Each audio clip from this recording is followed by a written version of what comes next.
Hello, friends. My name is Steve, and we're here today to discuss Brother Red by Mr. Adrian Selby. Adrian, thanks for hanging out with us today. Thank you very much for having me on. A real pleasure. Looking forward to it. Hello to whoever it is out there. Yeah. So, can you give us an introduction? Tell us a little bit about yourself and your work.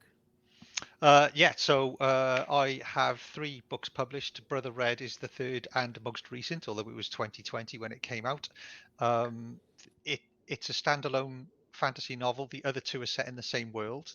There are links between them, as Steve might have discovered once he'd read the epilogue of Brother Red. But the first, back in 2016, was Snakewood, and 2018 The Winter Road. And I previously did a sort of a podcast with you, didn't I, Steve, going Mm-hmm. through the Winter Road last year sometime. I can't remember. I lose track. So I'm working on another book now. That's going to take quite a while. I've got tons going on in my other life generally. Obviously got a family, but I'm a town councillor. I took on some town councilling, doing a bit of public service. So that's pretty cool. That's been pretty good. But I might need to put that on the back burner to actually get the next book done, or those stand a chance. And I run a game development studio for Warner Brothers, which is quite full on. And particularly at the moment, we're collaborating with our sister studio in Boston. So yeah, it's a long day because I got the UK day, and then kind of a bit of Boston time creeps in now and again. They're not too bad, but yeah, it doesn't leave a great deal of time for writing. So yeah, I've been a game developer for quite a number of years. Um, yeah, I think that's me. Wow, you're a busy man. And Layla, will you tell us a little bit about yourself? Sure. I'm a professor of English, also a writer, also just recently lost a magazine, Ballady magazine online, and interested in publishing work by sci-fi and fantasy writers. So, Nice, awesome. Well, thanks and both of you I for. enjoyed Brother Red very much. Brilliant. Thank you very much. Nice. Well, thanks both of you for coming by today. I know it's a busy time of year, so I appreciate your time. So, Adrian, can you give us a little bit about Brother Red? Kind of what your goals were, what kind of story you wanted to tell? What was your inspiration for it? So Brother Red, off the back of Snakewood, which was I sold Snakewood to Orbit, and it was a 1 book deal because it was a standalone book, and they said we'd like 2 more from you, please. And I thought, oh great, I haven't got any others. What am I going to write? And they said, well, think of some ideas.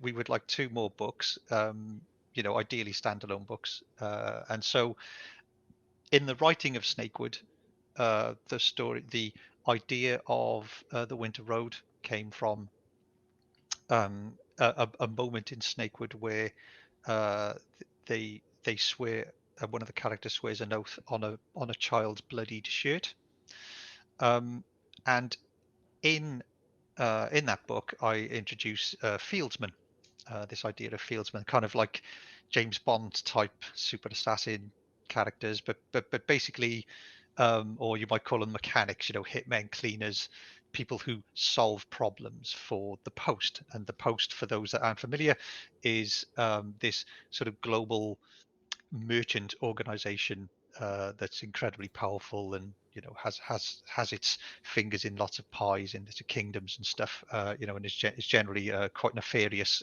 in Snakewood. Um, so while I was interested in following up the story of the origin of the bloodied shirt that the chiefs, or they're called the High Reds of the Post, swear their oath on when they become the High Red.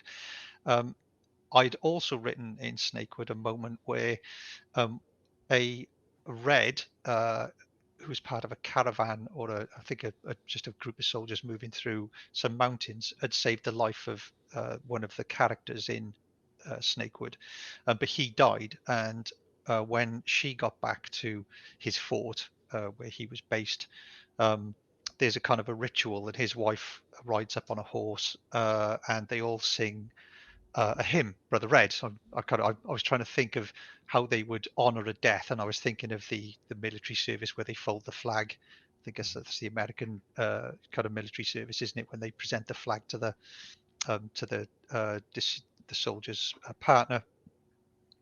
And being Welsh, I was thinking it would be nice if there was some kind of hymn, some kind of song, some chorus that they would all sing. And I just thought I'd call it Brother Red. And I thought it's got to be really cool, but I don't have to think of that now. I'll just call it Brother Red, this beautiful hymn, and leave it. And so I was thinking of another idea besides the Winter Road. I thought, well, what would be the origin of that song, Brother Red? Who inspired Brother Red? Who is Brother Red? And so that was the initial spark. At the same time, I was interested in, I thought I could fold this into telling the story of the first fieldsman. I was quite into what the fieldsmen were and how they operate. They had a lot of freedom. They're elite warriors, but they've also got to be really sort of clever and savvy. They've got to be able to make friends. They've got to be able to fit in, sort of perfect spies. And I thought, well, that'll be a good person to have as a protagonist as well. So those are the kind of the two initial sparks that I sort of began to, grow out the story from. Yeah, interesting. Well, as I'm listening, I was thinking back to your biography. First of all, I have a lot of questions, but I'll start with this one. Fab, go for it. And as I recall, you mentioned that you had studied creative writing. That's right. Right. And I've been through a creative writing program too. And I'm curious, what in your opinion, how did it help you? Did you originate your story ideas at that time, that you're writing about now during the program, or was it more of an evolution into what you're doing now?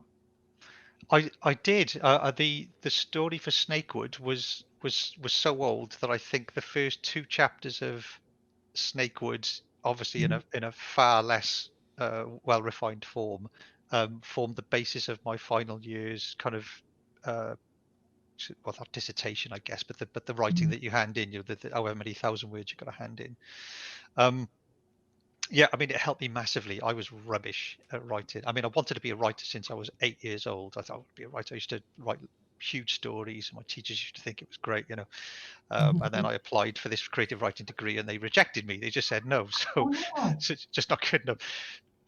So someone had advised me. I can't remember who, because I owe them a bottle of champagne or whatever. But someone had said, well, why don't you?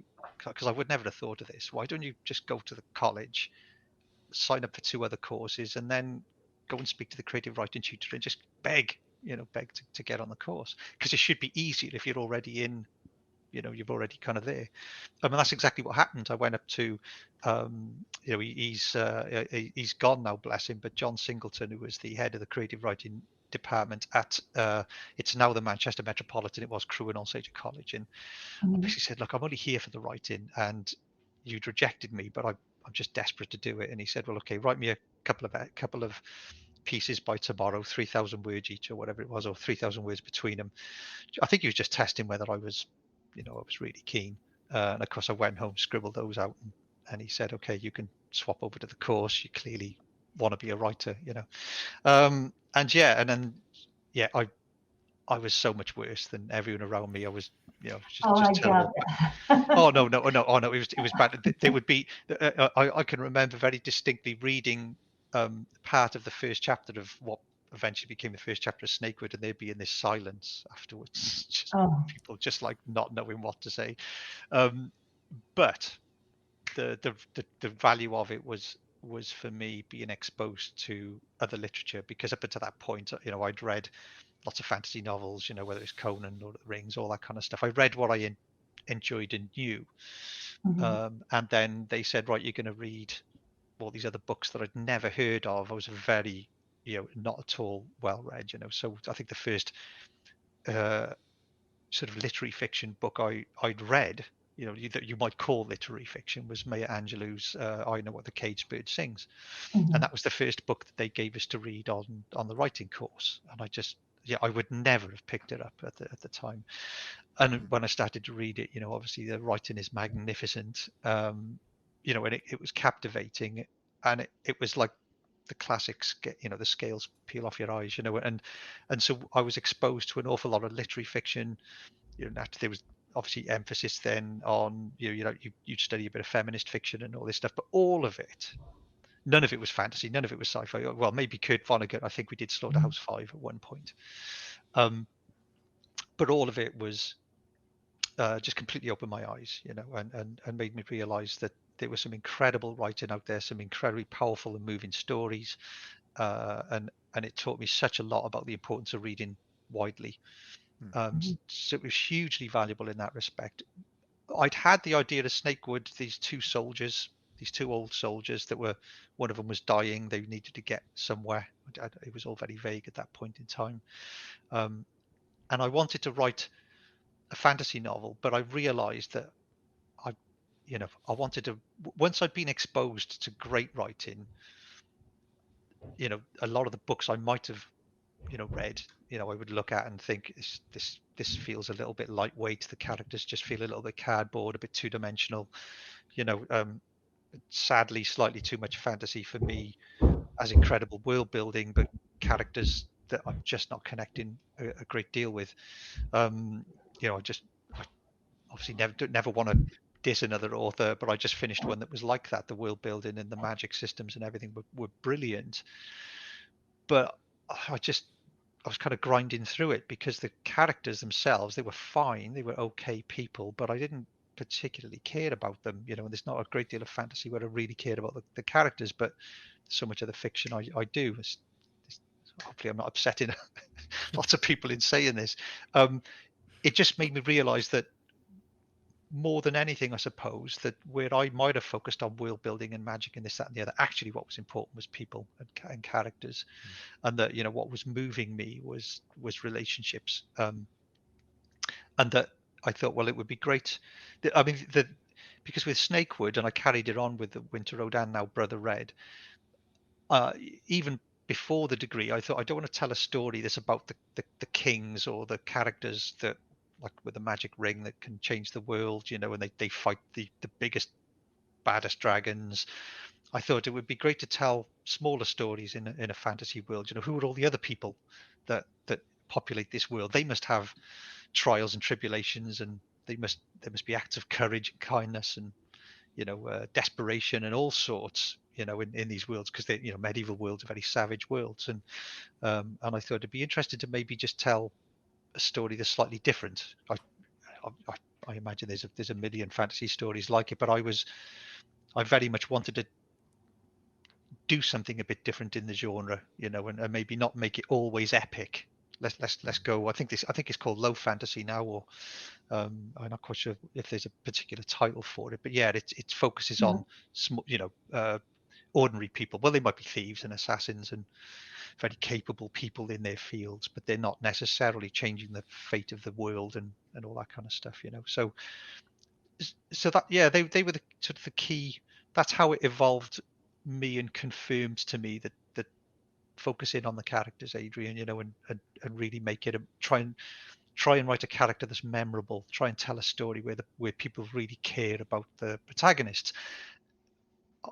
I class myself as I am a novice author. I've only written 3 books, those 3 books, and so to me it's a key challenge to well, yeah, it's a key challenge, I suppose, to try and do that, to try and just tell a story where people cared about your characters. It seems, but I guess what I'm trying to say is it seems like a basic ambition, but I'm a novice writer, so it's like, let's try and do that. Let's try and do that one thing, put a protagonist or 2 in one of these books that people really care about.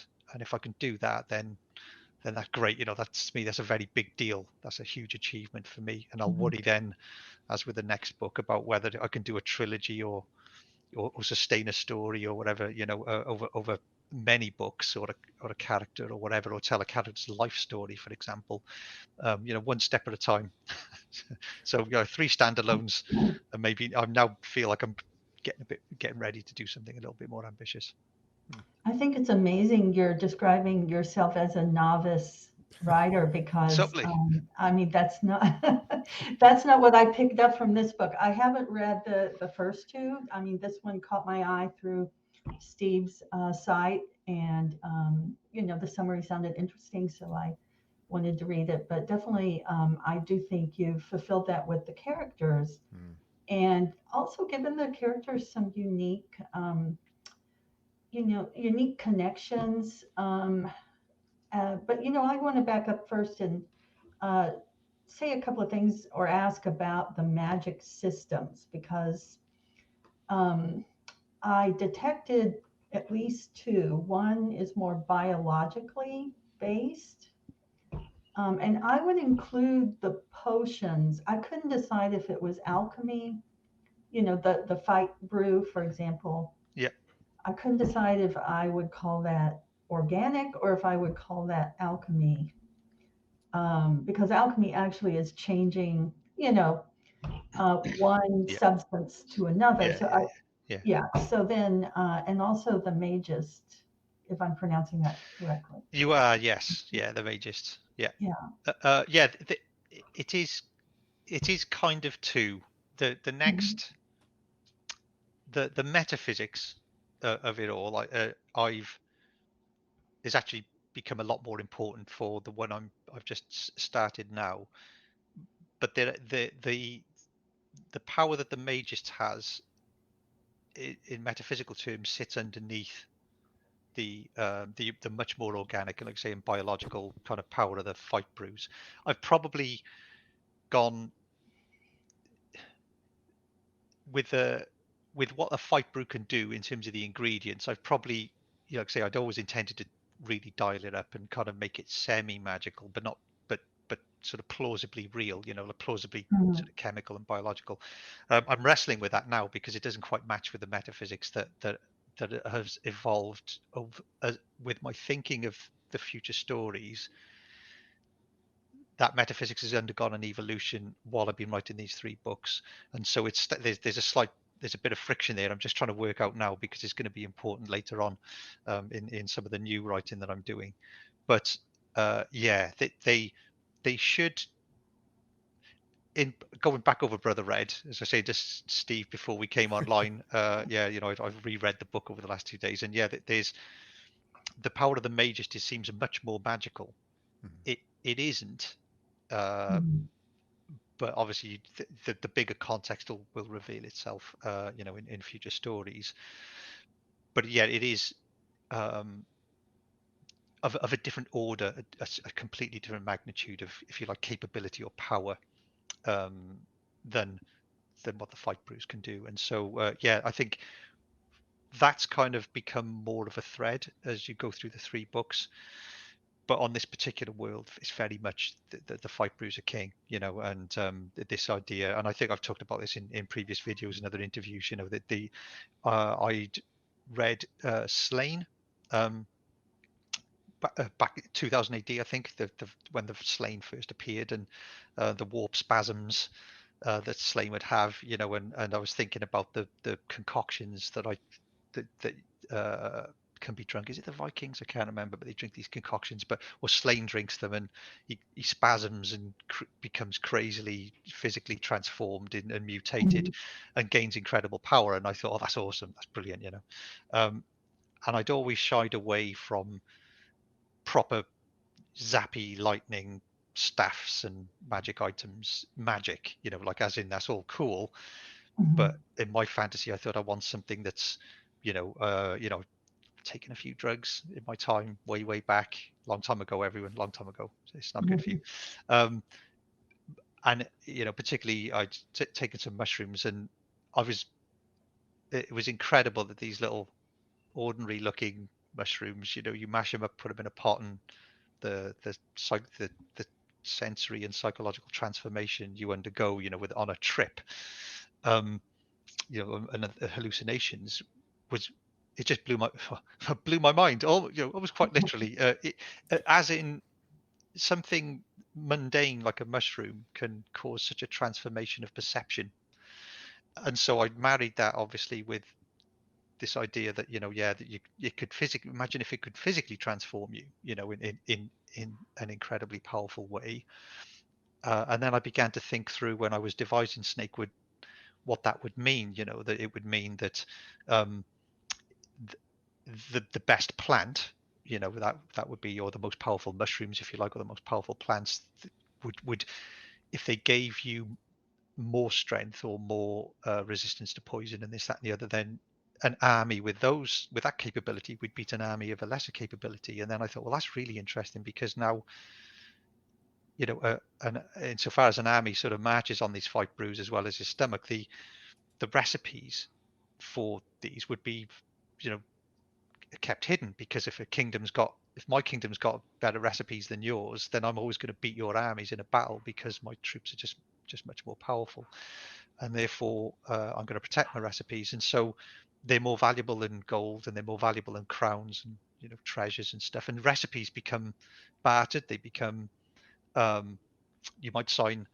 peace agreements with a neighboring country, and part of that is the sharing of certain recipes. And I've realized that once you take the power of plant and extrapolate it to how that then affects culture and economies and politics and the military and everything, it shapes the whole world, and it shapes what everyone cares about, and it shapes how everything happens almost. And that was hugely exciting to me when I thought through those ramifications. That sounds like a great thing to build a world upon, and to explore with ideally soldiers, because they're the ones taking the 5 brews, and 5 brews are obviously very dangerous, and they ultimately destroy you and break you down, like any hard drugs would, after, especially ones which are so powerful. There's a price to pay. And that was a very interesting thing from a storytelling point of view, is if you've got old soldiers, they're paying the color, as it says in the book. They're paying a steep price for their service as soldiers to whichever army, or in case of mercenaries, to the purse, in order to achieve their ends.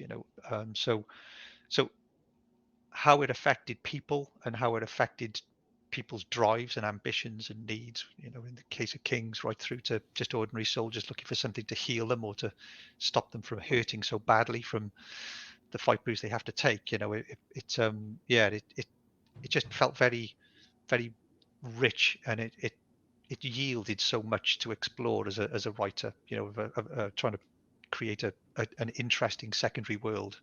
So from all that, that's where and the fact it was all organic and all that as well felt much more real, I guess, and less having to suspend judgment with demons, angels, and magic rings and things. It reminded me, there's like a medical, there is a medical, I guess, characteristic of this, because when they're healing, sometimes they're putting like an organism into them. Yeah. And so I found that very interesting as well. And there was one other thing. There's so much about that. I just really thought I'd like it to be slightly yucky as well. The thought that you're putting wriggling, writhing things in, because of course that some of that will the idea that maggots clean wounds, and stuff like that. Let's just leverage.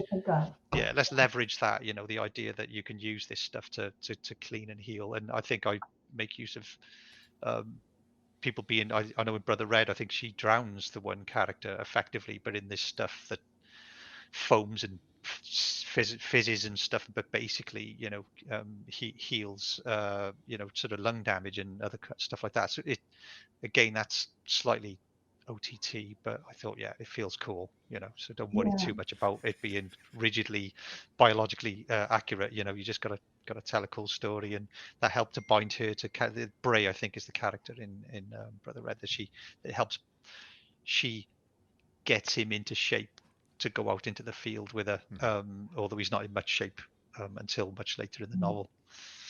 So I used a bit of that for that.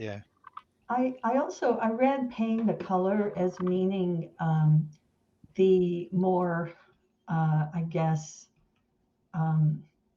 cadaver-like they look, or the more the more they lose their healthy skin characteristic, Yeah, whether that means becoming more ashen or just or skin more changing. colourful. Yeah, and it's partly to do with the fact that it changes your blood. So I like this idea that maybe instead of obviously when you hold your arms out, you can mostly see blue veins. I thought Mhm. imagine they were black, or Hmm. some other green, some another usual color. I thought that would look, that's a changing color, but it would Yeah. suffuse maybe the capillaries of your skin in other ways. But also they have skin rubs that are variously coloured as well, and so it was more prominent in Snakewood. I think some of the richer and more.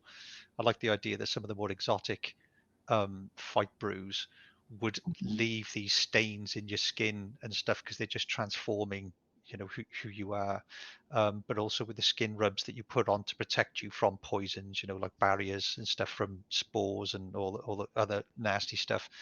um, you you become dyed. Yeah, like you say, you become grey. And I think the grey is the color that these particular fight brews that Druna is familiar with in this book. I think grey is Mhm. predominant, but I think I do mention that there's a sandy coloured one in Snakewood. There's all kinds of colours. There's people with stripes and all kinds of crazy stuff, but most of it emanating from the veins and all that. So I like the idea that you the sacrifice you've made is very visible in terms of your appearance, and it also means that it can't be faked. If you have the color, you're clearly a soldier. But given that paying the color is so dangerous that a fight brew can kill you in an instant if it's not mixed perfectly well, Mhm. you look upon people who have paid the color or are paying the color, have the color with awe and fear, because they're obviously, even when they're not actually on a fight brew, and it's in the system and it's affecting them, they are transformed by it. Bone, whether it's bone density, muscle mass, whatever. There are Mhm. lasting changes that make them, on top of all the training, incredibly formidable soldiers. Like super soldiers, even off a fight brew. And so you Mhm. never go near someone who's clearly paid the color. But also the payment is, of course, yeah, the sacrifice you made. You pay the color, as in you're paying the price for the color Mhm. and what it gives you with a fight bruise, because it just breaks you down as both psychologically and physically. There's a passage I came across. I made a note in case any value in reading it, of her sort of just kind of telling the reader really the kind of damage that it does. I think there's a character Courage who's she's she counts 29 fight brews or whatever. She's taken 29 fight brews in her life, and he's taken over 50, and he screams himself to sleep and wakes up with nightmares. He's clearly, not well, and Mhm. as it's kind of, yeah, he's struggling. And so there's that whole thing then about soldiers caring for each other, because they lose their minds, and otherwise need loads of help just getting their bodies set for the day because of the aches, pains, and all the problems that come with it all. Mhm. Very interesting. Hello, Jonathan. I can see a comment's got up. Yeah. Hello, Jonathan. Thanks for coming by. So the idea for the post you mentioned it kind of originated in Snakewood and Brother Red.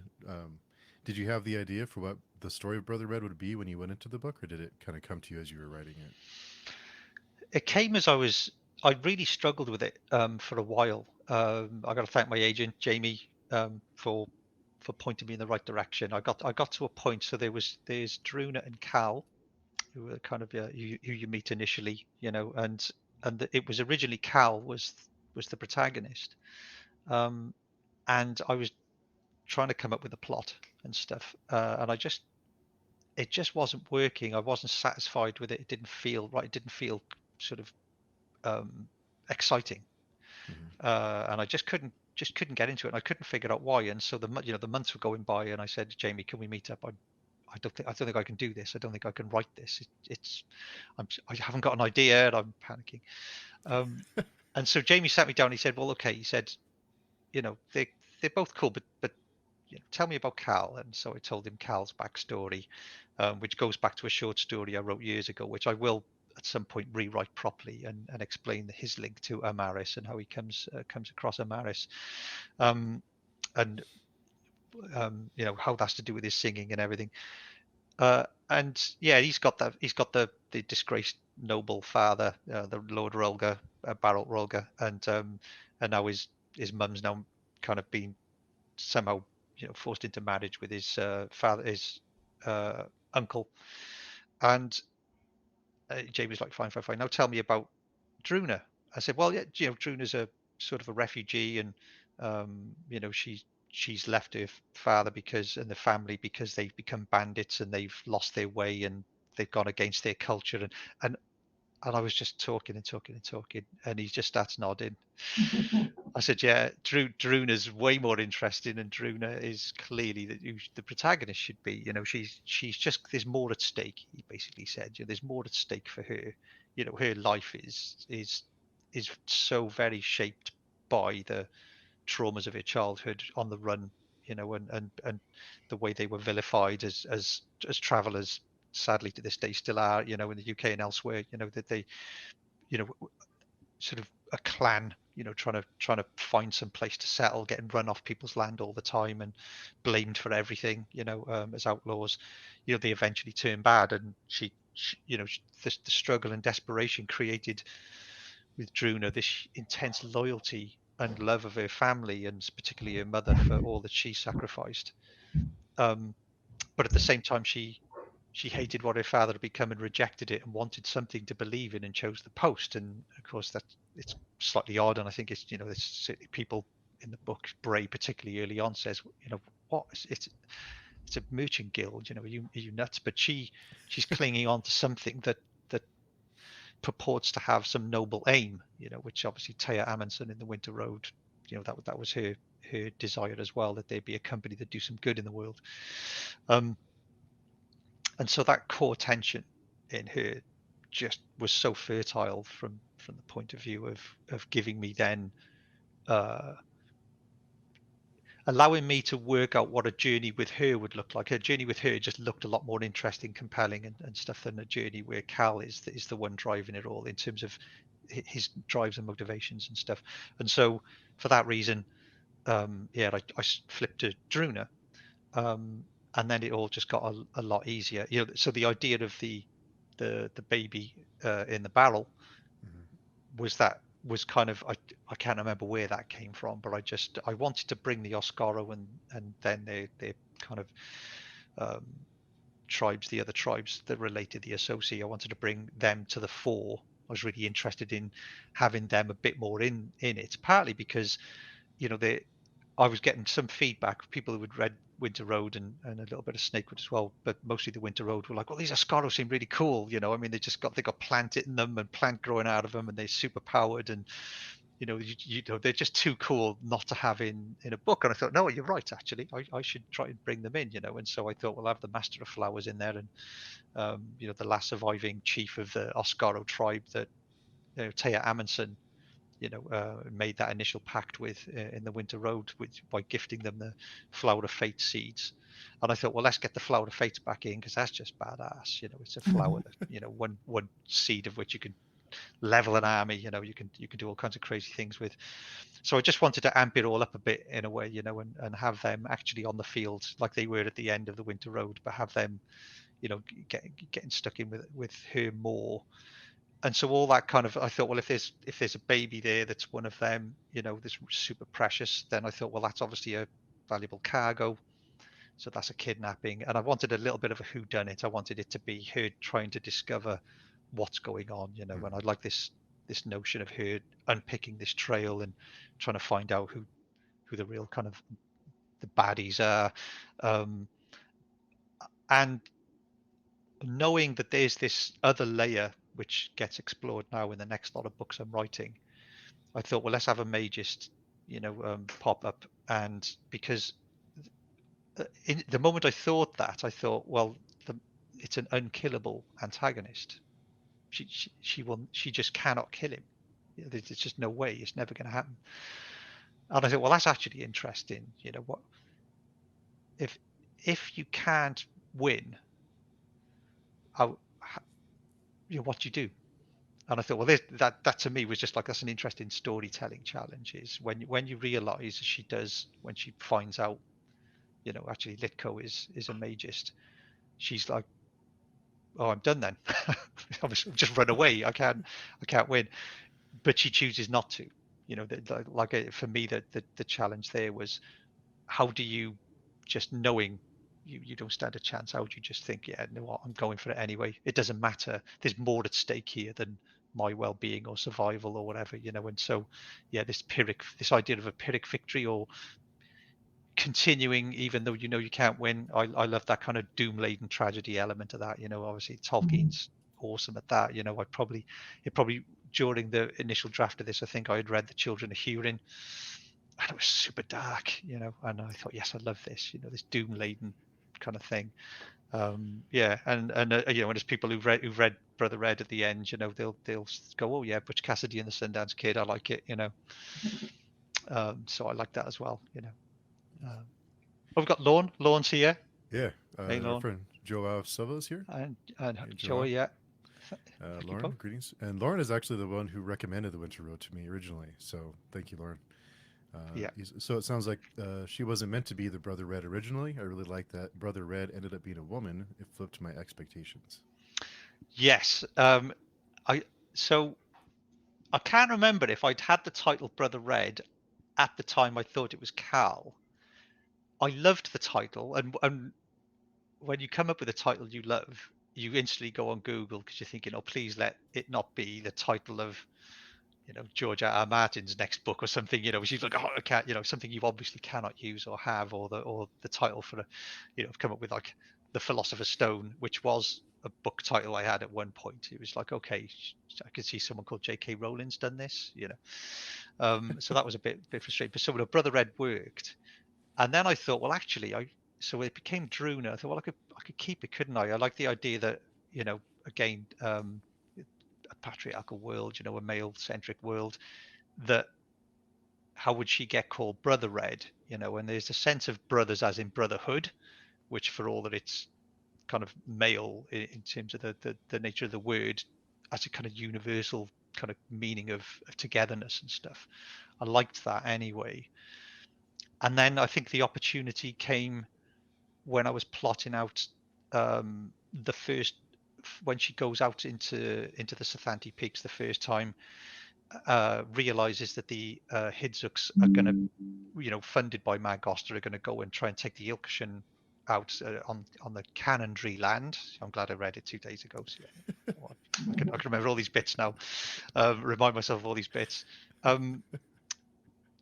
When she helps Yika to fend them off and kills the Hidzuk chief, Iraq, I think he calls her his brother or something like that, and the meaning of it for him is brotherhood, partner, fellow, if you like. But she's like, yeah, well, cool, I don't have a penis actually, but fine if you want to call me a brother. And so I thought, well, there's a way in which that mistake of his could stick and become a thing. They all call her Brother Red in reference to that kind of the way he'd referred to the Reds as brothers, even though she obviously was key to winning the battle and was a woman.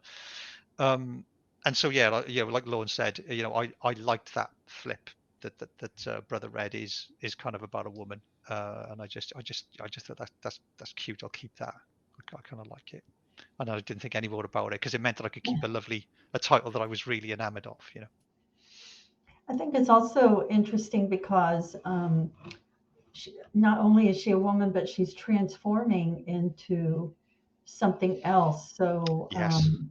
So it's not so much a binary type of thing, but there's something else she's transforming into, but the name is still her and her journey story. Yeah, but I was surprised too, in a good way. I enjoyed that.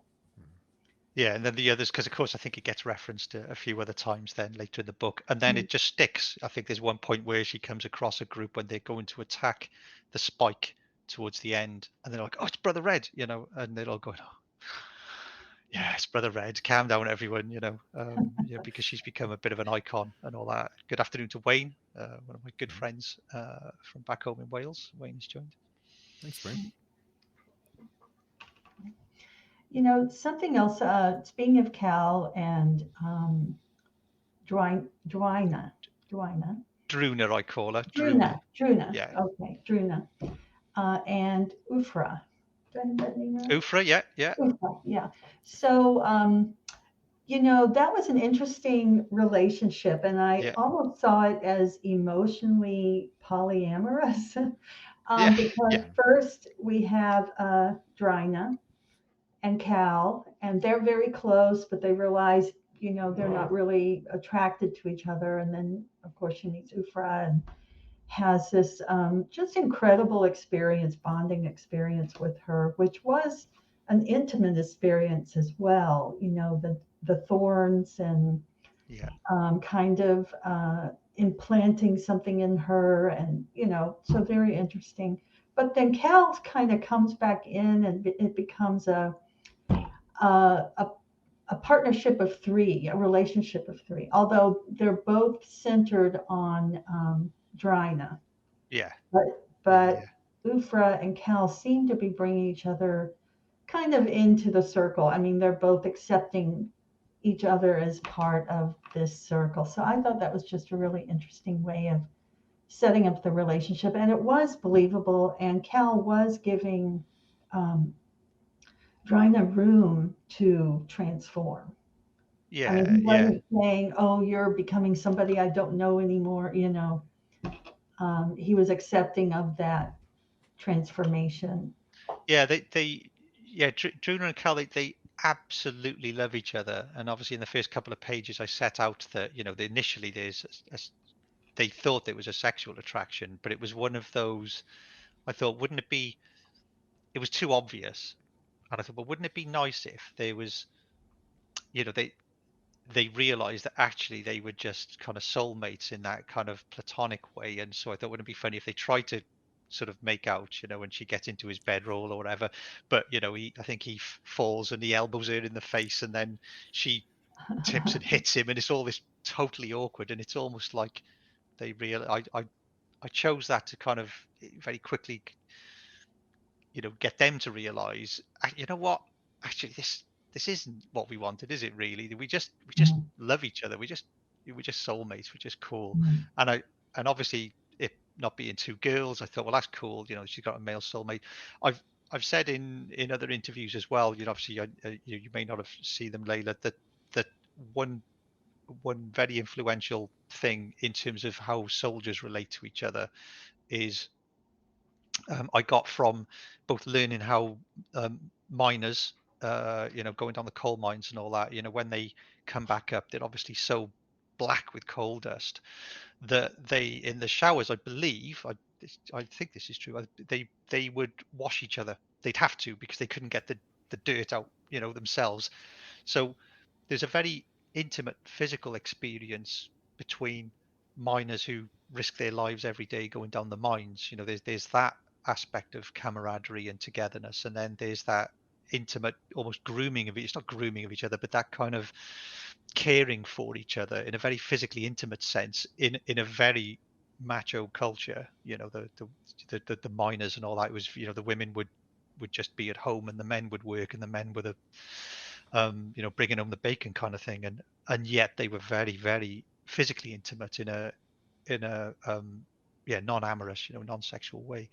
And I loved that intimacy. And I had a very marginal experience of it. I was working in a tire factory in Stoke-on-Trent, and we had to get into these trays full of oil, because the big steel rollers that roll the rubber out, they would have rubber stuck to them, and every so often you just have to get people under the rollers, just scraping, physically pulling rubber off, and you just get covered.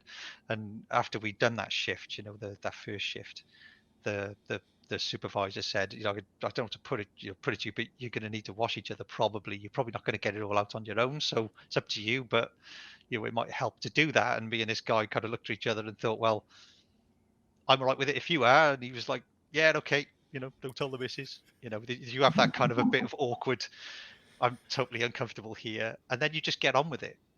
But it was quite powerful, just washing another man's back, a complete stranger's back. It was, what was I was 20, 19, 20. It was, yeah. So thinking about that, and then the minors, I just thought, so when it comes to the skin rubs and everything, I thought, well, that's cool, because there'll be an intimacy anyway between Cal and Druna, because they're very familiar with bathing together or otherwise using the grits, as they call them, and the brushes to get all the rubs off the skin so it doesn't poison and damage the skin. And so that the fact that has to be so thorough means that they're very physically intimate anyway. And so it created this. I loved that dynamic. Like, again, I once it flowered in my head as a thing that I could explore, I was delighted, because I've got exactly what you said, Layla. I've got that kind of those two soulmates, but they only want the best for each other. They just love each other in that kind of you're my rock kind of thing. And then she falls in totally unexpectedly in love with Ufra, and is transformed, and undergoes the transformation. But of course, Cal wouldn't want anything but for Druna to be incredibly happy. And there is a scene where he's a little bit kind of, but the thorns, they make you want them. To what extent is this voluntary? To what extent is there consent here?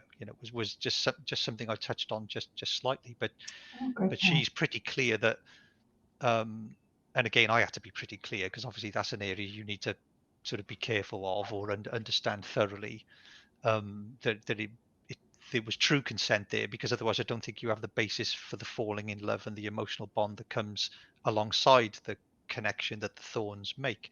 But when they make that connection, they're both super high on the master's blood, which is effectively a fight brew par excellence that has none of the downsides. It's just ultra hyper real clarity. And so for her, she feels that she saw right into Ufra's soul and loved every ounce of it, and just thought this is just completely right, And I think Ufra felt the same when she looked at Druna. So in a way, the master's blood created the shortcut to them both realizing, what, everything about you, the whole down to the core of your being that I'm seeing with this hyperreal perception is just pure beauty, and I just want you. I want to be with you and around you. And there was an infatuation there as well. I've had the odd criticism when I've bothered to read reviews from time to time. Someone said, "Oh, love at first sight." I don't buy it.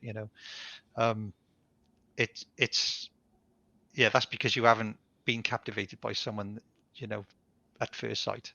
I remember vividly it happening once when I was a teenager, just standing on Cardiff railway station. I'd been into town shopping. I think I had a couple of Pink Floyd albums. That was my Pink Floyd phase. And I remember, I remember it vividly. I'm on the station with my little bag of Pink Floyd albums, and the doors to the train open that I'm about to get on, and this girl just walks off, and I lost my mind. I mean, I remember staring after her, perplexed, completely speechless. I thought, do I run after it? Do I get on the train? What do I do? I couldn't think for a moment, and so I recalled that with Druna, and it was a pain in the backside because Ufra wasn't in the book. So when Druna goes out to meet the chief with Bray, I thought, well, there'll be an associate there, and that's how she'll, because he's chasing the baby after all, and all that kind of stuff, the Oscaro baby.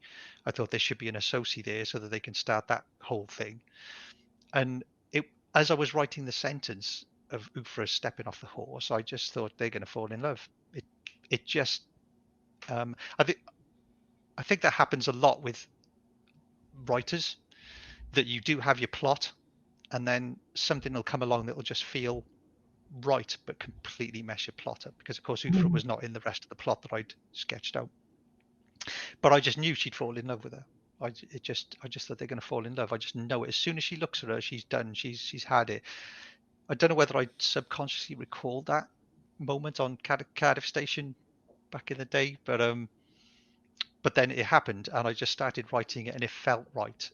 and it felt interesting because at the moment that thought jumped in, I was thinking about Cal, and I thought actually this could be very cool. This kind of, you know, the dynamic here could be really interesting, but really warm, because for me, Druna brings people together. Druna inspires people, and I love the idea that, you know, whoever comes across Druna feels drawn to her. And so if you like Ufra being drawn to her in a romantic way, and you got Cal as the kind of the soulmate, you're my rock way, I thought there's a lot of love in that triangle, Mhm. and a lot of strength and positivity there, which maybe wasn't in Snakewood. And I just thought it allows me to amplify that in a, like you say, in a very interesting way, rather than just be, you know, a person and the one they love, you know.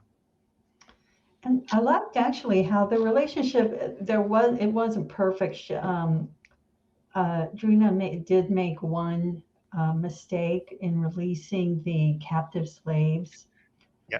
thinking they would aid them, but actually it was ended up being a drawback, Yeah. and Yeah. very painful one for Ufra. So I thought that was realistic, and it helped add some realism Yeah. to that thing. Because in any relationship, yeah, you're going to go in at first thinking everything is rosy, but then something will happen here or there. And that definitely wasn't a little something, but slip ups happen, and then people have to reevaluate, Yeah. you know, who are we? What is this relationship? So I thought that was really good. Yeah. Cool. Yeah. So did you talk to the girl at Cariff Station, or what did you do? That's all anyone wants to know now. Who was she? Did you? I didn't. I, well, to a lesser extent, I'm still quite insecure. I was so insecure as a teenager. There's no way I could actually introduce myself to a strange, beautiful girl that I did, the beautiful girl I didn't know. There's just no way. But unlike so many other opportunities where maybe you're in a bar with a drink and you think, oh, she's attractive. This is many years ago, incidentally. Just lets me think. Yeah, I actually thought about it. I was so perplexed. I actually thought, is this one of those things? Is this straight out of a movie? Do I run after it and ask for a coffee? I just didn't know what to do with myself. It was bonkers. But no, I got on the train and sat down in a huff, really upset with myself for lacking the confidence to just go after it and just see. Yeah, never mind.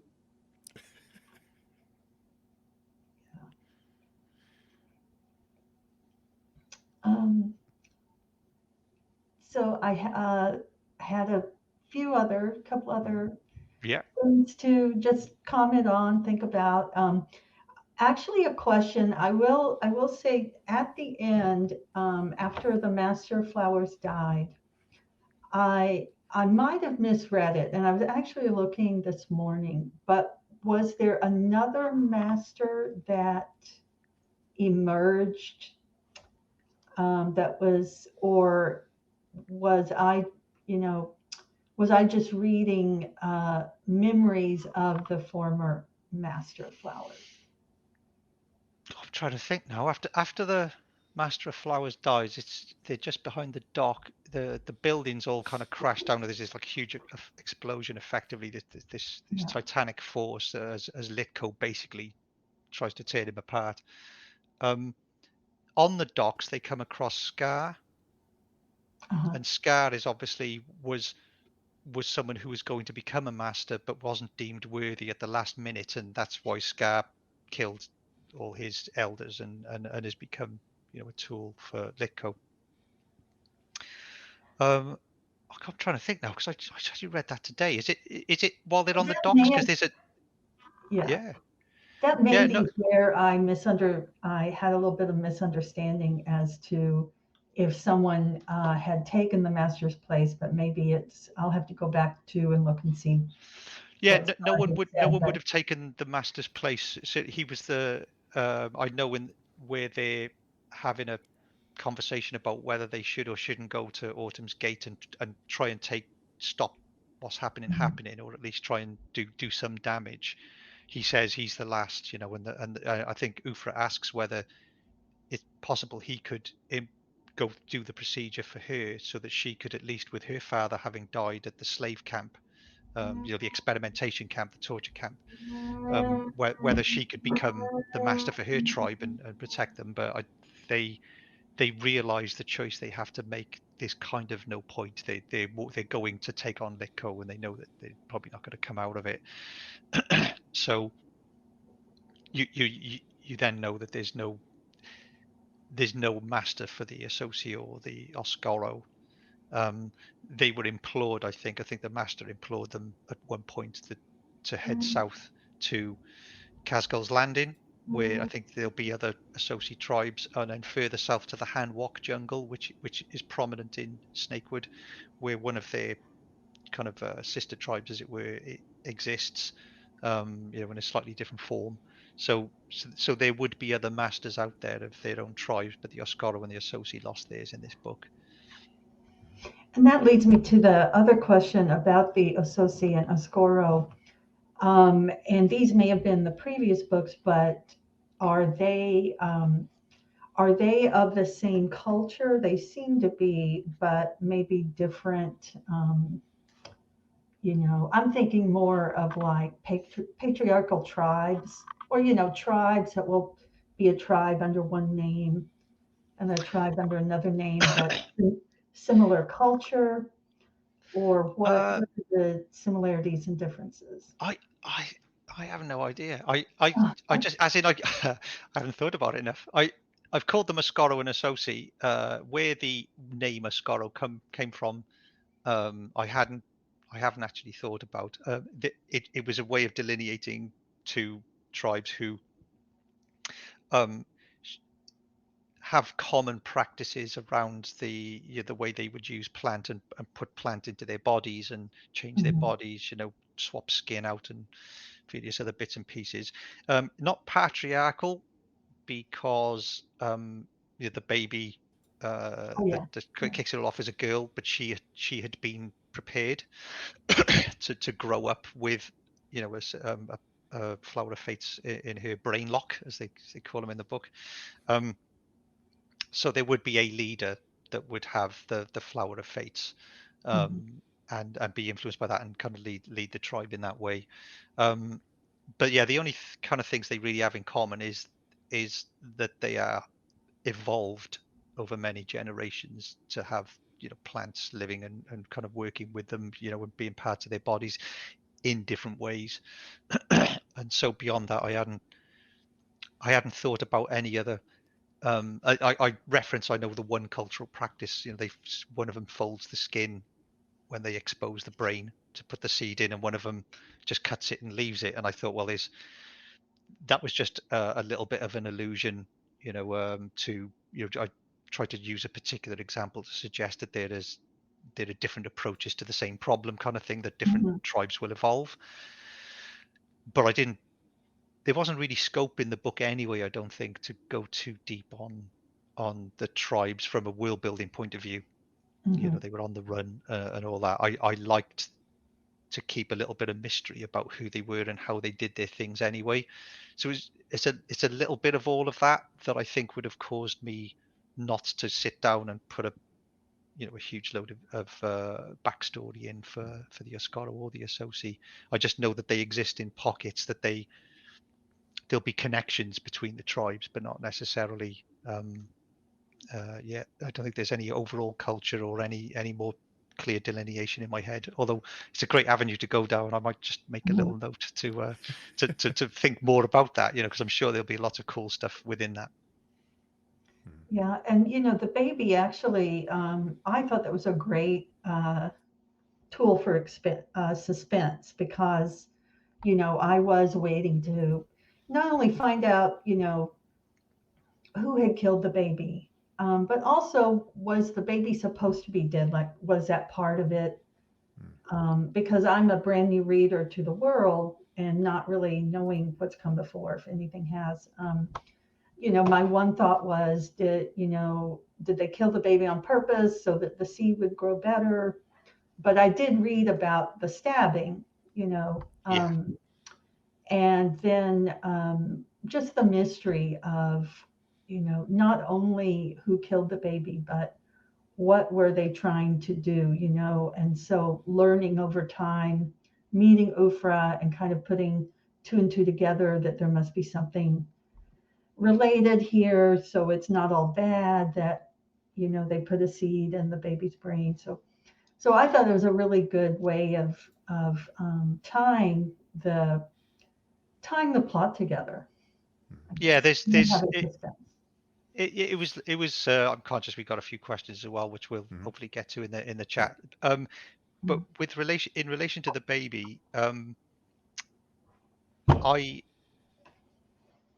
in thinking about how she died, they would have wanted to keep her alive in the same way that this is Litko and Scar and but basically Litko and the Druidas that he had experimenting on people, which is why all the kidnappings were taking place and why it was causing all that problem in the Sathanti Peaks, which was Druna was thinking, why are they all not talking to each other? Why is there no council? Why are all these kidnappings? What's going on? There's something clearly wrong in the state of Denmark. And they had obviously, Scar had gone after the Oscoro with Litko because they would have been well aware of the Oscoro from the Post and the fact that there were good relations between them and from Taya Amundsen's time. But only someone of Scar and Litko's capability could take them down because they're so powerful. And so there's that moment where they ambush them, they realize they're not really going to get away. The Master of Flowers gets away.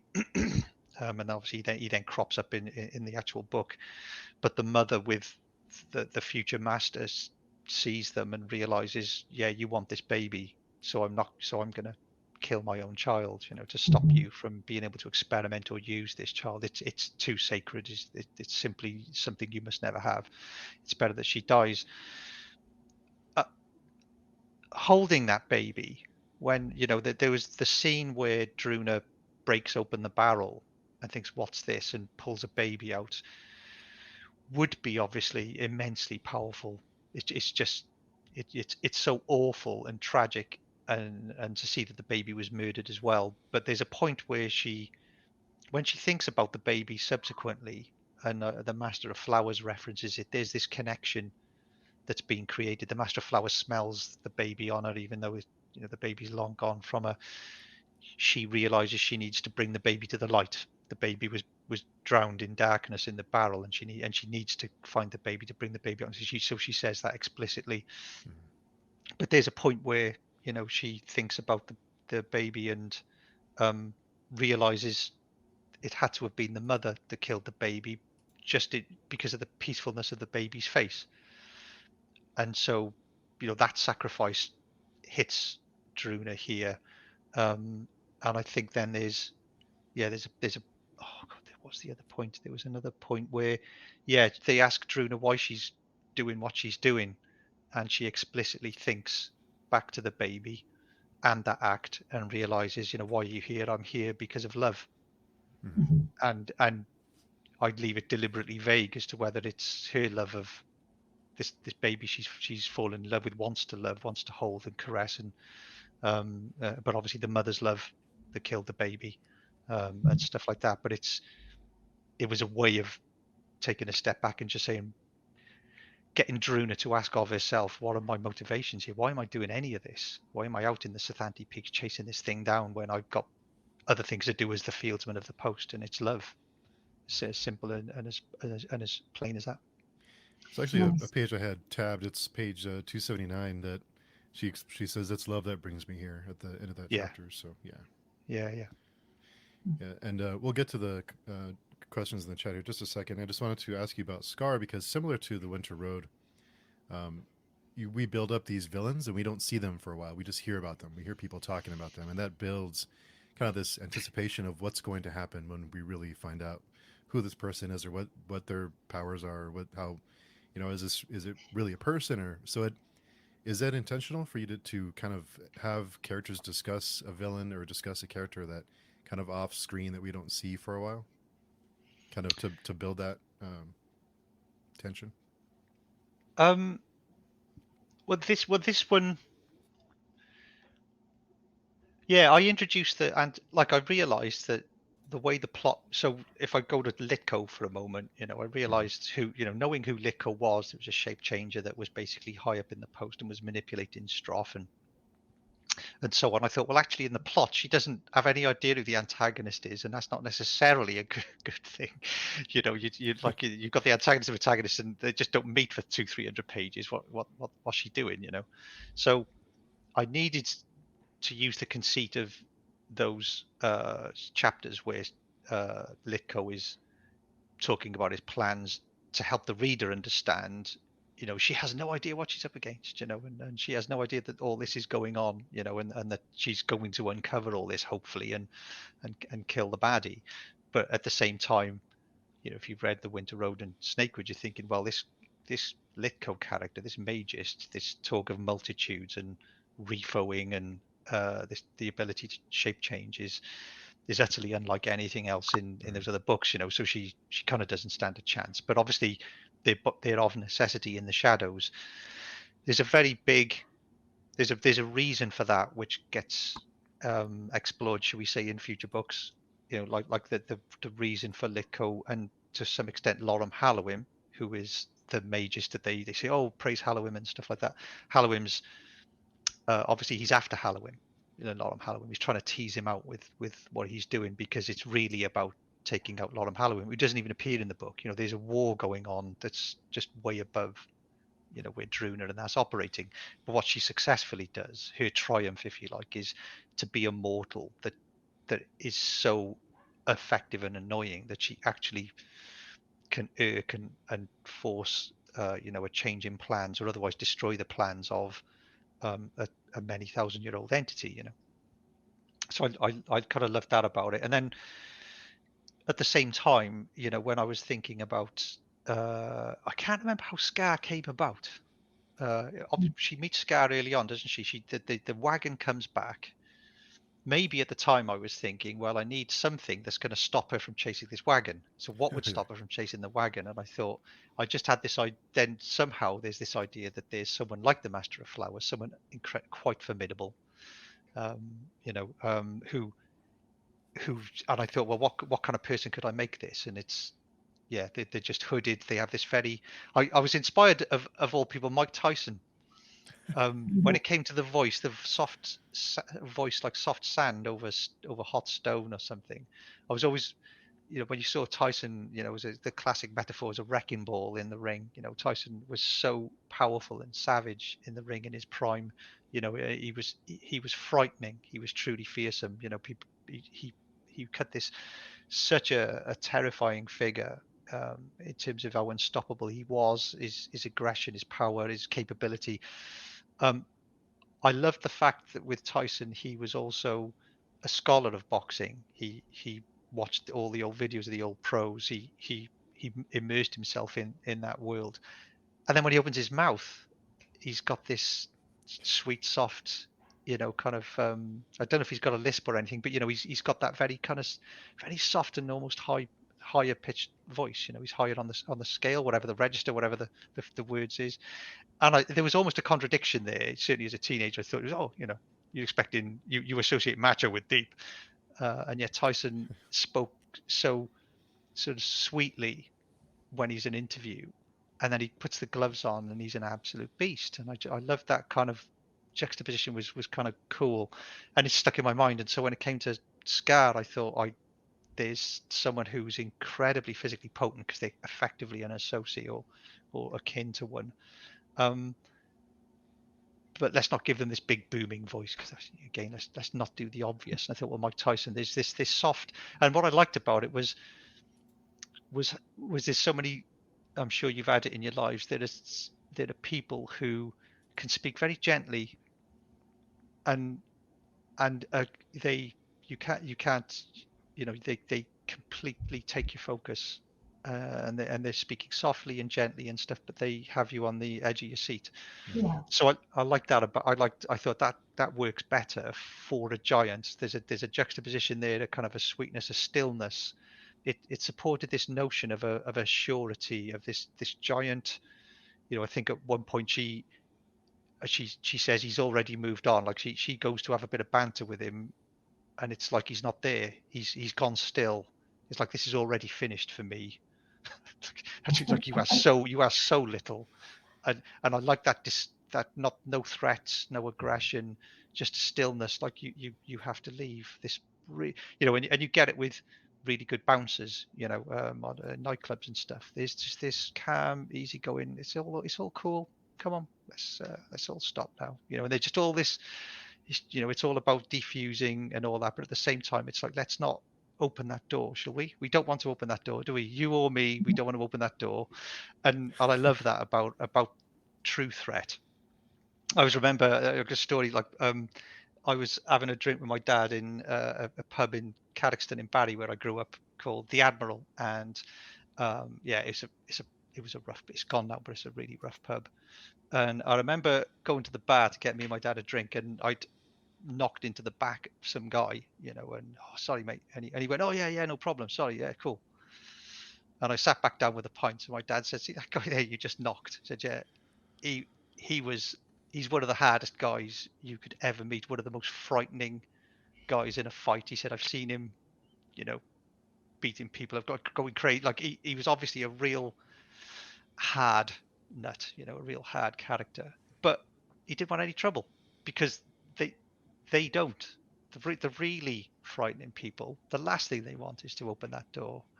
And I always remember that, that it's just like, yeah, no problem, it's all cool. There's no problem, is there? No. Okay. Because if you want a problem, it goes bad real quick, kind of thing. And I love that kind of, that piece, that inner kind of, I know I'm who I am, so it's all good. So I love that about Scar. And then but the antagonists in this book, I think this is what you're getting at, Steve. They're not really around a lot. She doesn't think. It gave me the opportunity, of course, in setting up someone so powerful, both Scar and Litko, for you to think, well, how are they going to?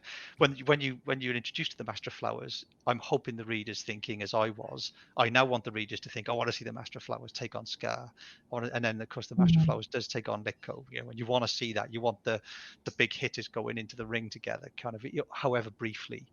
And so there's that key moment in the torture camp where Druna and the Master of Flowers see Scar, and Scar knows, like, okay, I'm good, but I'm not Master of Flowers good, and I think he scoots off. But their confrontation is there, and it's that power struggle. I was looking forward to writing that scene. That was pretty cool. And we did have a question from Jonathan. Does art imitate life, or the other way around? Oh, it's reflexive, recursive, for sure. I mean, these anecdotes from the miners to me getting my back scrubbed in Stoke-on-Trent, to knocking the shoulders of extremely hard individuals in rough pubs. There's so much of all three books where you're drawing on life, or what you've read or what you've experienced, stories you've been told. Absolutely. The girl on the train and all that kind of stuff. I'm always looking for that from everywhere. I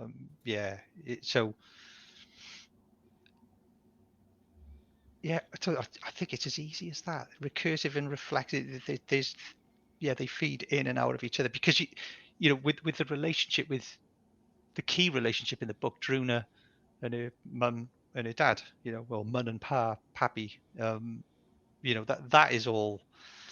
That's just family. I mean, it's not saying that that's what my relationship with my family's like. There is some conflict in my, in my family, and there's not something to go into, but you could say that some of the energy there is reflected in some of that conflict, for sure. But you and equally, when I'm writing about Druna picking that baby's body out of the barrel, being a father, holding a baby, and loving my children, and thinking about the unimaginable loss, that would, if you lost one of them, that powers and fuels what you choose to say. And even though Druna wasn't a mother, nevertheless, there's this, there's a level on which that's a very powerful moment to think carefully about how do you communicate that power across? How do you communicate the huge effect it has on Druna that drives every decision she makes thereon? So I'm definitely would draw then on, how powerful to hold up a child, living ideally, like mine thankfully have been, and but you know what I mean. That what just gets you there, that gut thing. Yeah, pull that out. How can I weave that into a connection between her and this baby that she feels this huge sorrow and pity and for. And Wayne had a question. I've heard other writers say that characters have lives of their own. How often did you find when writing Brother Red or your other books did the characters start derailing the plot? Yeah, so the key one, as I said earlier, was definitely Ufra just appearing. As soon as Ufra stepped off the horse, it was like the door opening on the train. It was like, okay, Druna's done. She's smitten, and that derailed the whole plot. In a way, it obviously enriched the story. I think it gave me a lot more opportunities, as I've outlined. Yeah, you have this idea, don't you, with writers? There's the pantsers, as it were. They just simply get going and they'll throw 50,000 words away and write another 50 until they get it right. Then there's the architects, I think, where they've got everything planned out to the nth degree. And then there's the gardeners, I think they're called, where they just have a plot and they just work it up into something beautiful. I'm somewhere between an architect and a gardener, or rather, I think I'm an architect, but you end up realizing you're really a gardener because these things do happen. Or it's with me. It's not so much characters particularly derailing the plot. It's more that I get to a point where I now want them to go and do this thing and it doesn't feel right for them, or it's actually nowhere near as cool or interesting as I thought it was. So sometimes it's the plot, the things that I'm asking them to do to get from A to B to C to D that sound good on paper, and then you write it on paper. So it's a weird metaphor there. Sounds good on paper, sounds good in theory, and then when you write it, you realize actually this is a bit dull. Like, so for example, the letters in The Winter Road was a classic where I just realized that telling the story of the rest of Taylor Amundsen's life when it's just doing deals is pretty dull, so I needed to really think about what those letters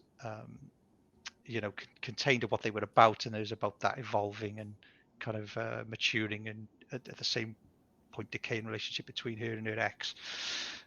In Brother Red, Ufra is obviously the main thing that messed it up. The key scene that I struggled with from the point of view of thinking about what the characters should and shouldn't do, and this was a great bit of feedback from my editor, was the parley in the Spike, where you've got on the one side, Litko's walked in with Lord Mag Oster, Yosemite Mag Oster, and you've got Grislatic there, obviously he's this bully and this beast, and then you've got the Sathanti Peaks Kirch leaders, the Daith News, and they've all got grievances, and they all want their compensation for the lost slaves and this, that, and the other. And she had said that, like, I'd wanted to write the scene because it was important to me that Druna didn't just get the sword out every time to solve a problem, that actually wit and her leveraging relationships, that there's a way through this, that you can work it out. I was again, back to Jonathan's question, I think there was a British politician, Mo Mowlam, who was instrumental in the negotiations for the Good Friday Agreement. And there was one memorable point in one of the negotiations. There was a standoff between the conflicting parties, and she was undergoing chemo at the time, and she took her wig off and threw it on the table, exasperated with them, all the people around the table, and of course that gave a roar of laughter, but it injected, it obviously was a brilliant move in some ways, because not only did it lighten the mood at a very difficult point in the talks and in the negotiations, but it was also a moment to reflect on, there's some heavier stuff going on in here for some of these people, you know, and all that, you know, and it just gives you a bit of perspective. It changes the flavor of the meeting in a way. And I just thought it was, whether she judged it or whether it was genuine exasperation, you know, I don't know. Or maybe I'll have to read the memoirs maybe to find out where she was coming from. But that notion that a woman can be in a man's world effectively, you know, there's a lot of, you know, kind of traditional politicians there. I think I can't remember who would have been around the table, but obviously very hard men. And there's this woman there trying to, you know, who wasn't Irish. I think she's British, you know, on the British side, but trying to facilitate it. And yet she helped to forge an understanding, you know, between factions, which, you know, as everyone knows, with the Northern Ireland is, you know, is the terrorism and the bloodshed and the bombings, you know, it's a very, very difficult thing to bring peace to Northern Ireland. The Good Friday Agreement's, you know, obviously an incredible thing, I think, you know, from what I know and what I've read, of course. And so I that was in my mind in that scene, you know, how true is that? But when my editor read it, Jenny, she said it's really boring. They're just talking and then it ends. And you're thinking, oh, okay, well, that's how I wanted it to be, because I wanted to solve a problem without swords, you know. She goes, I get it, you know, you need to go back and think about some of the character motivations. So then I had to look at some of the minor characters maybe and how they might react. The tension, I had to up the tension in the room, and that meant that some characters changing their personality somewhat. And it then helped to introduce this power struggle between, I think his name was Korba, and Lusla Hidzuk. Iraq Hidzuk had died, and she was meant to be the chief. And I thought, well, there's a great opportunity here that maybe her warlords, her kind of lieutenants, and sure, she's up to the job, you know, this woman, you know, can she do Iraq's job? You know, I'm not sure she should be representing us. And I thought, well, there's a great chance there to exploit some of that concern, both from the other party, but then have both Lusla and Druna kind of, you know, pull it off, you know, and come through and create the peaceful solution. But it involved, you know, a bit of fisticuffs, I think, at one point, and it could have all gone wrong. So I just created more of a pivot point where the next thing someone said could change it all. So yeah, so sorry, Wayne. They when I think of characters, stuff can come to me about their lives, which is you don't know where it comes from, but by the time they're in the plot and they're doing the things I need them to do, they're pretty well formed. But how they come to be, and in terms of personality, character makeup, their backstories, that can fly in from absolutely nowhere. Absolutely. Jonathan commented, I'm going to approach her with my best impression of James Dean. James Dean. Oh, the girl on the train. And, yeah. Yeah, and see where it goes from there. Do it, Jonathan. Honestly, don't do a me. If you're captivated, you know. And Wayne had another question. Do you have the geography of the setting mapped out, or do you create locations and place them as and when they're needed? Oh, it's all beautifully mapped out. Yeah, it's all mapped. It all has to be mapped out. I'm a big fan of Tolkien in that regard. I learned subsequently. I went to, there's a wonderful exhibition at which it would have been Oxford, I think, the one college, and they did an exhibition of showing all Tolkien's, like his own artwork and his notes and things, and, you know, paraphernalia, memorabilia. And there was a notepad with, it basically looked like Excel. He'd gridded it out, and to the day, he had down the one side all the, you know, the Frodo and Sam, Aragorn, and you Aragorn, Legolas. So it's the two towers, I think, when they're chasing after Pippin and Merry, and each day he's tracked exactly where they are in relation on their journeys to make sure that the events of the novel happen according to the exact number of leagues and things, you know, unlike season 8 of Game of Thrones, right? You know, they or I understand from someone I saw on Twitter today that the new series Rings of Power, where they get from Eregion to Mordor in 6 days or something. Yeah. Tolkien had mapped it out, you know, thoroughly. I needed to do that anyway, because again, a bit like the architect thing, I needed the structure. I will say briefly, so Brother Red, unlike the other two, doesn't have a map in it. there is one on my website, adrianselby.com, that I provided, I believe. I'm sure I provided it in time, but unlike the other books, it didn't make it to the inside cover. I acknowledge that it's going to be hugely confusing, some of the, you're trying to place it all out. But yeah, if you go to the writing section of adrianselby.com and go to Brother Red, you'll see a huge map on that page. That would have been the one that would have gone into the book cover. So I need to know where everything is, and particularly in relation to this book, where they've got to go to the Sathanti peaks of the mountains at the same time as this plan to grow all these mutant soldiers and send them off to depose the king. But she has a couple of visits to her clan in the Redditch Fen. She goes to Linder. That she's going round a lot of places, and I felt like I needed to know how many days and weeks is all that, so I can pitch it into the calendar, so I know when it's going to snow and things like so. That need for it to be grounded and embedded rather than just made up, you know. So you will go through. I think it takes place over 6 months, the book, something like that, and so you do get at one point, yeah, you know, they're walking through snow and then it thaws and goes to spring again. I can't quite remember, but it's something like that. So yeah, I need to plant it into the seasons and make sure that all the journeys check out. Yeah. Yes, and our friend Aaron is here. Hey, Al, where did the ideas for the Post's creed come from? Corporate value statements. I love them. Corporate vision statements. I've worked at BP. I've worked at Tesco, which is a big UK supermarket if you're on the UK, the equivalent to say Walmart or something like that.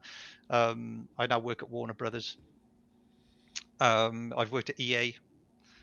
Worked for Zynga, was game studios, and all of them have value statements. So they have your C-suite, your executive layer, your CEOs, and all these people that you know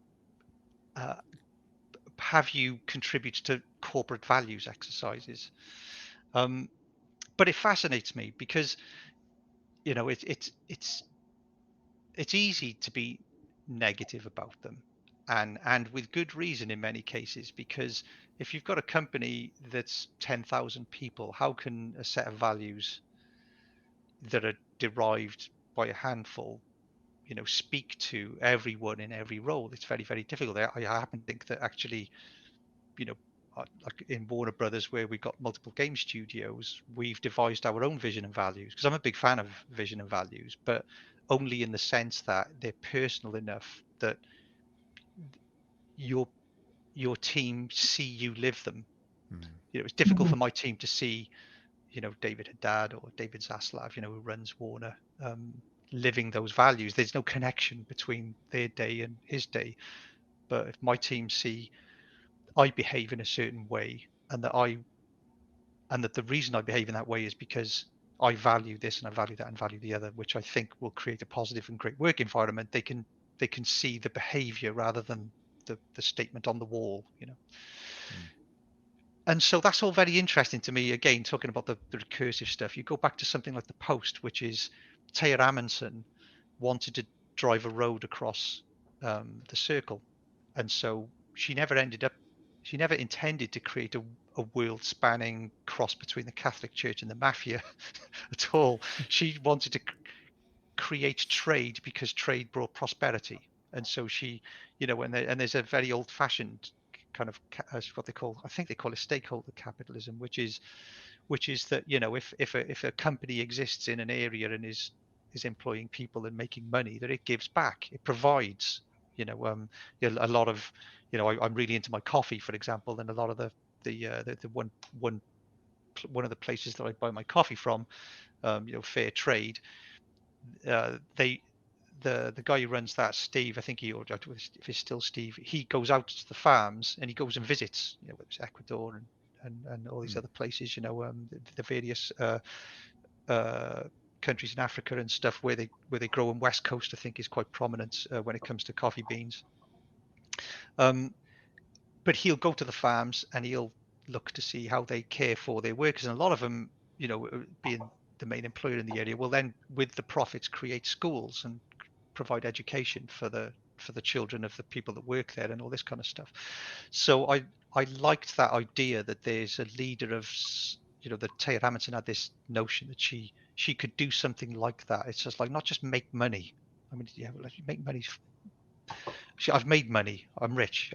It's about now doing something worthwhile, like creating prosperity for as many people as possible. So a more philanthropic maybe approach to capitalism. And so then obviously it's Snakewood. It's and that's why I wanted to write The Winter Road. It starts there, but you've just read Snakewood. If you had read Snakewood first, because it was first published, and you think, well, it's become this awful thing, this hugely corrupt, massive organization with all its own politics and stuff like that. And Druna's story is pitched in the middle. It's a tipping point, where they realize what's at stake and what could be lost. And the reason that that's happening, which is to do with Litco. And so again, I'd referenced the Falsgrad Creed in Snakewood, and with Brother Red, I thought, oh God, I've actually got to come up with it now, because I referenced that there was a creed that no one cares about anymore. But what is the creed? And why does no one live by the creed? And so I came up with what is it? Peace through trade. Oh God, I read this just today. I was just looking for it too, because it did make an impression. I do think, but in the book, it's easy to mock. They mock it in the book. They're like, "Oh, the creed, give it a rest." You're like, no one cares. But she's like, but surely, that we could be like this. No, help the helpless, peace through trade. Yeah. And she, she believes in that. And after, after what you've mentioned about her family and so on, I see even more that she needed that. She needed to believe in that.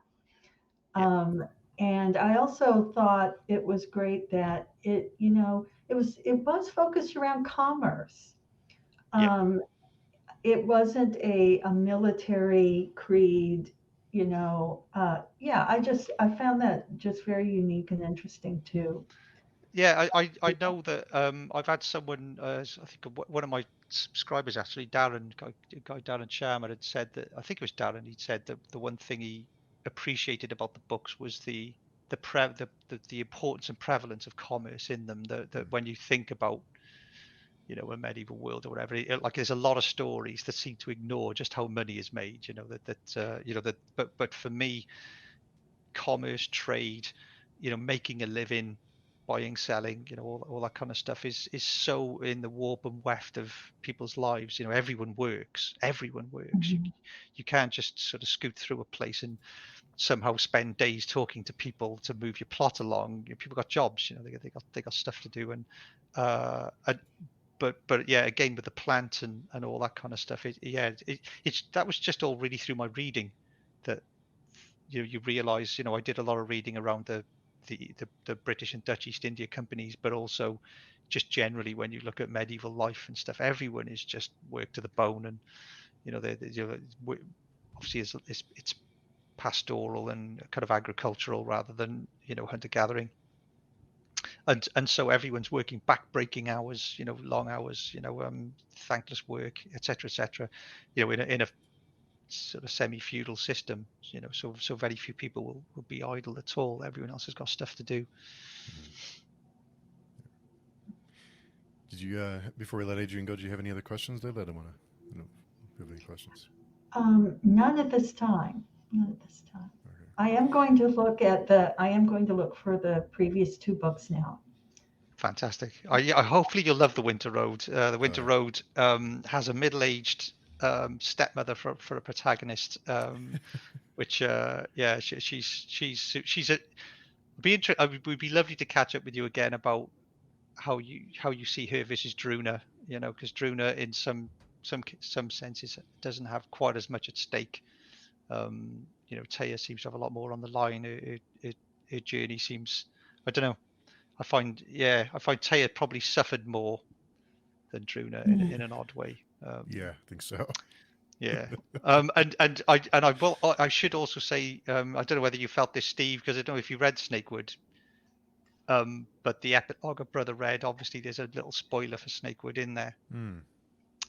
So if you haven't read Snakewood, but you've read the epilogue of Brother Red, it's not going to break the story, but there's a moment in Snakewood where it's just like, oh, wow, this thing happened. But if you've read the epilogue of Brother Red, you're like, oh, okay, yeah.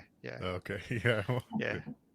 That's not as impactful as Adrian's trying to make out, but yeah, that's meant to call forward. So for those that do want to go to the other books, the Winter Roads epilogues jumps forward to the letters that Cal and Druna read, and then that's obviously referenced early in Brother Red, and then Brother Red, the epilogue jumps and references Snakewood and a little bit beyond, I think.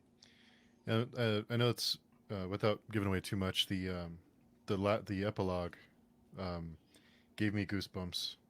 I wanted it to. Yeah. I wanted for people who'd read the other books. I was hoping it would really make you go, "Oh my god!" Yeah. I was So I'm delighted that's happened. Yeah. Mission accomplished. Yeah. Yeah, definitely. I'll stand by the window and wait. Yeah, that was. Yeah, I That mean was that. So yeah, the hymn, Brother Red. I spent probably more. I spent such a lot of time trying to get that right, and again, that particular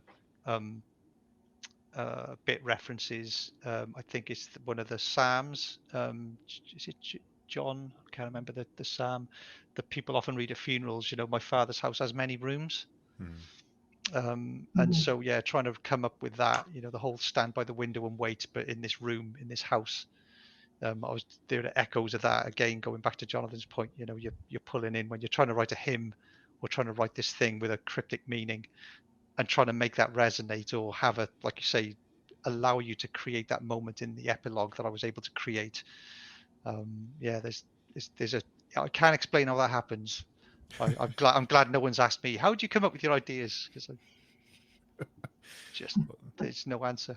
Well, I think I agree with Layla that you're definitely not a novice writer. So that's. I've only written 3 books. Seriously? Yeah. Only, yeah. Yeah, well, compared to I mean, there's I mean, Snakewood was the first book I ever wrote. It just happened to also get published, which is it annoys when you go to writing things, in events, and it's just like, oh, how many books do you have to write before you get published? And 5, 6, 7. Adrian, the first one got published. Sorry, That's great. Yeah, Yeah. that's great. No, I don't know why. I really I had no idea that Snakewood would end up as it did. It's just kind of shocking. So I've said it I think at the end of the last call, Steve. That sitting here talking about my books is a real delight, because it's all still kind of surreal.